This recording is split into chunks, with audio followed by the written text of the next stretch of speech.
Exercice 5. Il faut déterminer l'aire des deux figures ci-dessous. Vous avez l'unité d'aire qui est ici, c'est un petit carré. Alors, je vais commencer par regarder combien j'ai de petits carrés entiers. Alors, j'en ai 1, 2, 3, 4, 5, 6, 7, 8, 9, 10, 11. Et si j'assemble celui-là avec celui-là, ça va me faire un 12e petit carré. Et si j'assemble celui-là avec celui-là, ça va me faire un 13e petit carré. Donc la première figure a une aire de 13 unités d'aire. Je procède de la même manière pour la figure 2. Je vais d'abord compter combien j'ai de petits carrés entiers. J'en ai 1, 2, 3, 4, 5, 6, 7, 8. Et ensuite, je peux remarquer qu'ici j'ai la moitié d'un carré et là aussi. Si j'assemble ces deux-là, ça va me faire un 9e petit carré.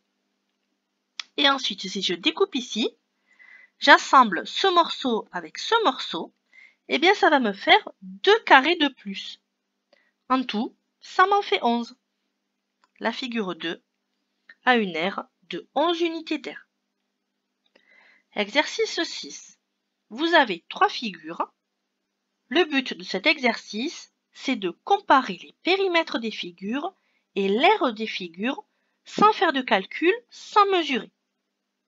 Il faut être un peu astucieux. Pour comparer les périmètres, ici, on va utiliser le codage. Vous avez du codage, un petit trait,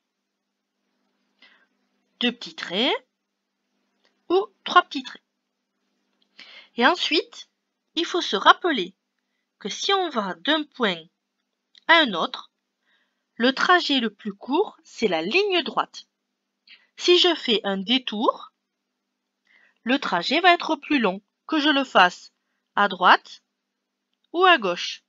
Si je veux aller de ce point-là à ce point-là, le trajet le plus court, c'est la ligne droite. C'est grâce à ça qu'on va pouvoir comparer les périmètres des 3 figures. Si on compare le périmètre de la figure 1 et de la figure 2, eh bien, ce segment, c'est le même que celui-là, ce segment, c'est le même que celui-là, ce segment, c'est le même que celui-là.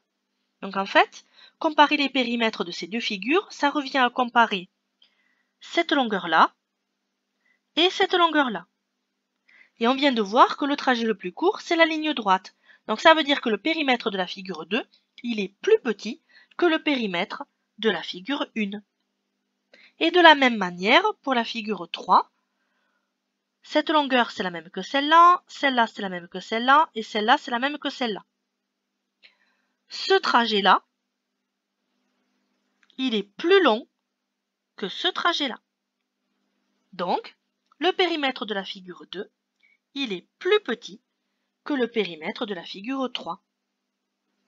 Et si on observe le codage, eh bien on remarque que la figure 1 et la figure 3, elles ont exactement le même périmètre. Ce côté, on le retrouve ici, celui-là, on le retrouve ici, celui-là, on le retrouve ici, celui-là, on le retrouve ici, et celui-là, on le retrouve ici. Les 2 figures, elles ont le même périmètre. On met donc le signe égal.